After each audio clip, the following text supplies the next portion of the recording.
Hey guys, welcome to my YouTube channel, or welcome back if you've been here before. My name's Liz and this is Let's Get Lizical, where we do everything card making. And today we're going to be using the Dancing Grimm set. I know I mentioned in the haul video that I did this in that I had quite a few ideas for this. So I'm going to do 2 full cards today, but I'm also going to show you kind of like my other ideas, but I'll show you those at the end. So stay tuned for that. So the 2 that I'll be doing is the example that I showed in that haul video, which is just the standard Grimm. I'm not going to do the dancing feature on them, I'm just going to use them as they are. So I've glued this all together, and this is like the dancing, the part that makes it dance. If you have circle foam dots, you can put them in here and then his body will swing back and forth, but I'm just going to leave him as is. I just thought I would strengthen the head a bit by adding another layer on here, but I just wanted to show you how I just like glued it flat. And then we'll be skipping the dancing portion of this. I only bought this because I wanted the Grim Reaper. It wasn't for the dancing portion specifically. So while I'm here, I'm just gonna add glue. And then the other one I have is partially put together, but not fully because I wanted to do some ink blending on it. But I did do that pink Grim Reaper that I mentioned. And we're going to be using this along with Lawn Fawn Stitch Pumpkin Dies. I've cut a bunch of pumpkins out in pinks and purples for this. And I did the silver foil for the stems. This is all Michael's Recollection cardstock, including the silver foil. But I wanted to add a bit of dimension and texture to this, so I glued 2 layers of the skull together, added some details with some Copic markers, just like around the eyes and the bottom, a few dots for some texture. I used a medium pink color to do the inside of the hood, and then I used a darker pink, kind of like a magenta color, to do the eyes instead of doing it in black. And then the robe is done in a lighter pink. And I'm gonna grab, so these are all my Lawn Fawn inks, and I think I will use the Wild Rose. Okay, so this is my Dollarama silicone mat, and I'm just gonna use it to basically hold my pieces while I ink blend them. And I have these domed blending tools.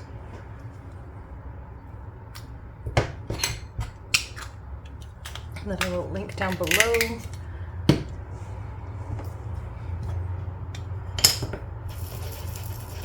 And I'm just gonna kind of soak up some of the ink because I haven't done pinks or reds with this one yet. So, and then I'm just gonna ink blend from the bottom up. Okay, and this just helps add like another layer of dimension. And I think that's enough.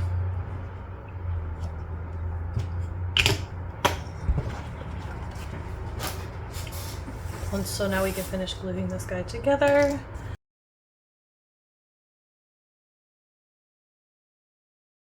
Okay. And then I'm gonna glue down these sides.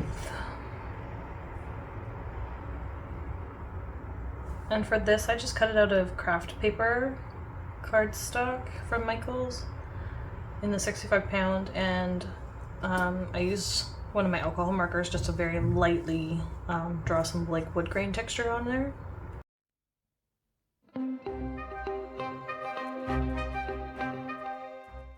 And then because I haven't ink blended the hands yet, I'm just going to use my cool gray marker for this. Just do the bottom and then add a few dots. And then over here I'll just do underneath. Actually, I'll do the whole thing.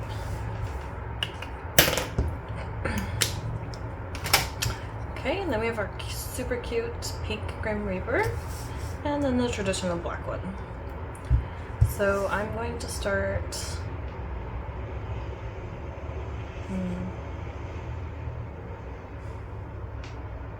I'm going to start with this card, and then I'll do this one after. This one I think it's going to be pretty plain. I'm going to cut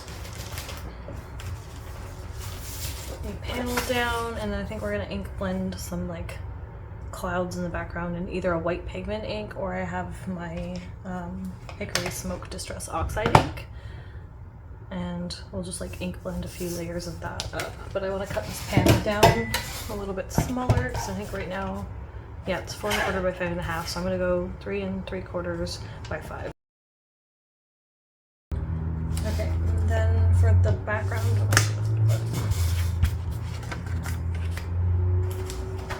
I have this MFT stencil. If they still have it, I'll link it down below, but it's just a cloud stencil. I think pretty much every company has one of their own. But I think I'm just gonna start at the bottom and just do a few layers. I don't think I want to go all the way to the top. And I think I will do it in the Hickory Smoke.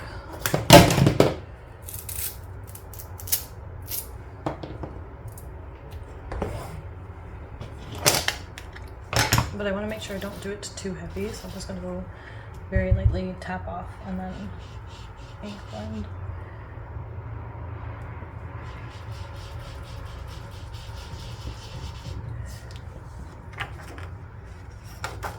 And then I'm going to rotate.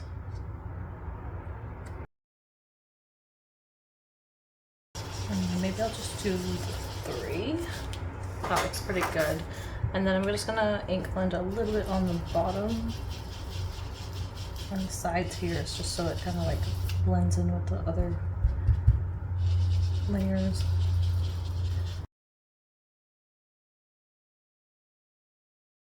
Okay, so that will go on the panel like that.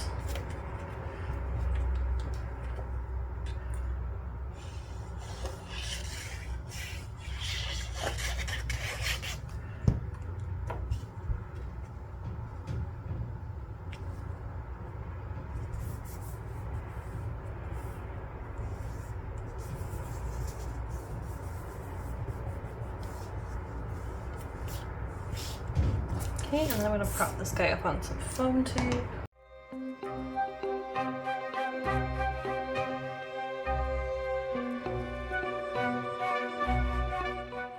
I'm going to move him off a bit to the side here.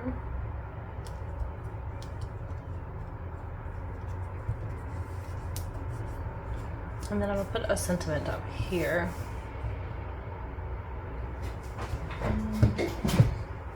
And I know I keep bringing this set out, but it's not available anymore. But this, I don't have very many Halloween stamp sets.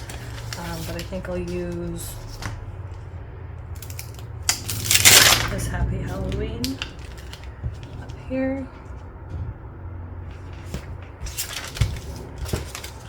And I think I'll just stamp it black on white. And then if I don't like that, I will probably heat emboss it. Okay, for some reason my ink's not drying quickly today, maybe because I just refilled it recently. So I'm going to put this on after, and then we'll go to the second one while this dries. For this one, we're going to do some pink and purple pumpkins. This is going to be a very pink and purpley card. And I think I'll do similar to what I just did on the other one, and I will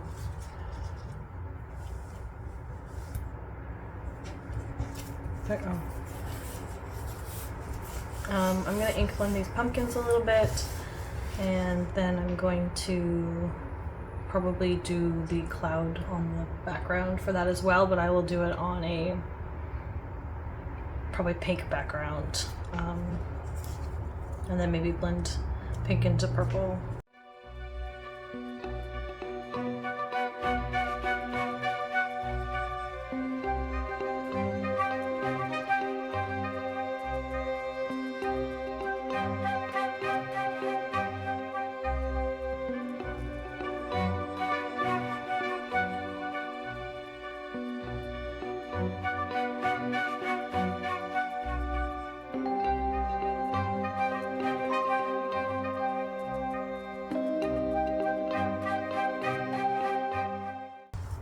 So with starting with the pink cardstock, obviously I'm going to have pink clouds, but it helps you do a little bit less ink blending as well. Dye inks always like smooth out after they're dried off anyway. but this just keeps my pink and purple theme going. And then I'm going to attach this to a card base. Make sure your cards open the correct way. Can't tell you how many times I've put something on backwards. Okay, just going to glue this straight down.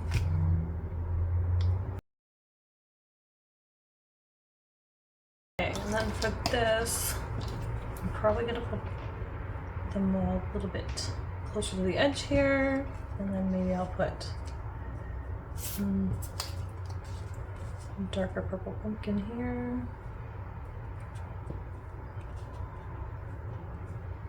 And then maybe a lighter one here, and then maybe the magenta one down here. I'll just use it a bit smaller.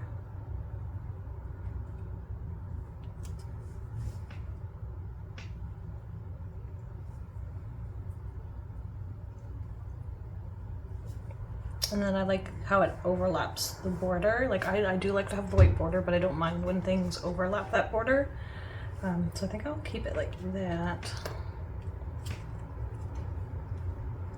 So I'm just gonna glue these ones down, and then I'll prop up the grim and probably the little magenta one at the front.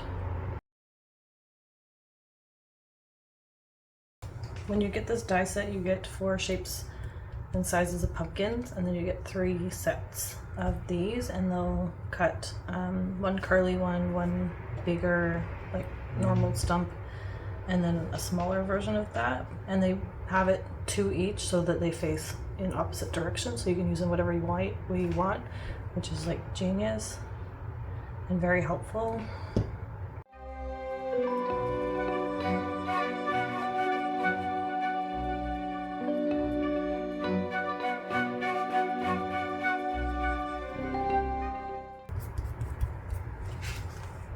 That looks pretty cute. I like that. And then I think I will also stamp the sentiment, but maybe I'll do it in like the purple on white, or you can do purple on pink. I think I'll do it on white just to bring out like the white that's here. And then this one, it's still smudging. Why is it still smudging? Okay, so I'm going to put in the purple one. The black ink seems to be giving me a hard time today. So I might just do it with Stays On ink. I think my ink pads are too juicy right now.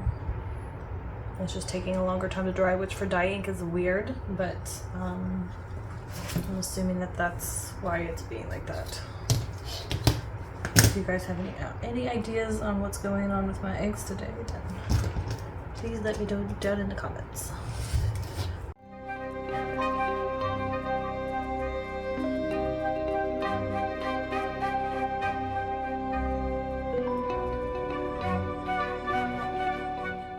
Just add maybe a few sequins or something in the background, just to give it a bit more shine. I'm going to keep it the silver theme, and we're going to use the Studio Katia silver foil confetti.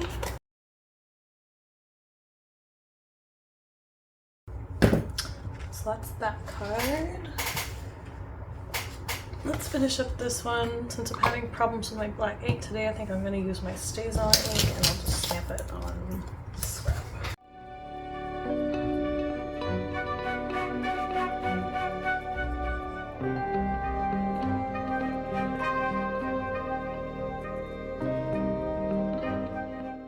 And then for this one, I think I'll use my black gems, maybe. Just give it a bit of shine, but like make it subtle. So for that, we're going to use the Studio Katia Black Onyx gems. And then I'll kind of lay them out the way I did on the other one. Just a bigger one here. And this Barely Art glue does dry clear, by the way, and matte. So I am putting quite a bit of glue because I'm always worried about gems falling off, but it's always better to have more. So these won't look white afterwards once it's dry.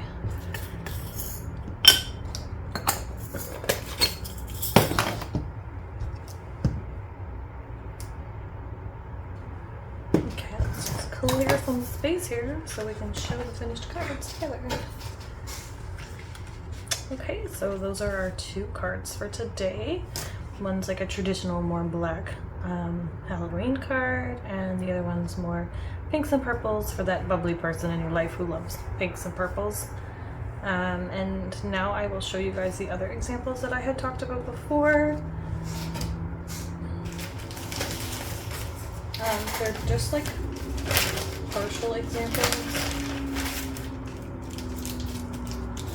because I didn't want to make 5 full cards for this video. The first one I have is the Grim Reaper with the red eyes that I had mentioned, and I had also mentioned cutting the hood down to make it look like it was a folded hood. So I did that. I just kind of like trimmed it off a little bit at the back here, and I used just a red piece of cardstock for the eyes, which gives it a different look. The next one I have is the glow in the dark embossing powder. So I put clear embossing ink on just a plain sheet of black. I did it on black, not white, just to make it a little bit darker. I ink blended it, I think, I used white pigment ink on it, and then I heat embossed it. Then I used clear pigment ink on it and then heat embossed it just for a little bit more. And I'll put a picture up in the top left corner of what it looks like when the lights are off. But you could put that on here as well. And then while I was working on these, I had another idea that was kind of cool. It's, I guess, a little bit more Christmassy in a sense, but if you know what this is from, then you'll know what I'm talking about. This is like the Ghost of Christmas Future from the Christmas Carol. I just thought that using like not the skull at all could lead to a card for that. Maybe you have someone in your life who doesn't particularly love Christmas, so you can do like a somewhat Halloween type card for them for Christmas and just do the Ghost of Christmas Past and have like a little tombstone. Or you could like create a scene where you kind of do past, present, and future with different stamps and die sets or something. I don't know. This just came to me. You could also do this for a Halloween card and just not use the skull, or you could put the one with the glowing eyes on it as well. And then the eyes and nose will glow in the dark. You could also make the hands glow if you wanted to. You would just have to add embossing ink and powder over the hands, and then heat set that. But yeah, so those are my bonus ideas for the cards, and these were the adorable little cards that I made for today. Please hit that thumbs up button if you like this video. Comment down below and let me know what you think of these cards. Would you be more geared towards the black or the pink, or both? Subscribe to my channel if you haven't already subscribed so you don't miss future content, and I'll see you guys next time. Thanks, bye!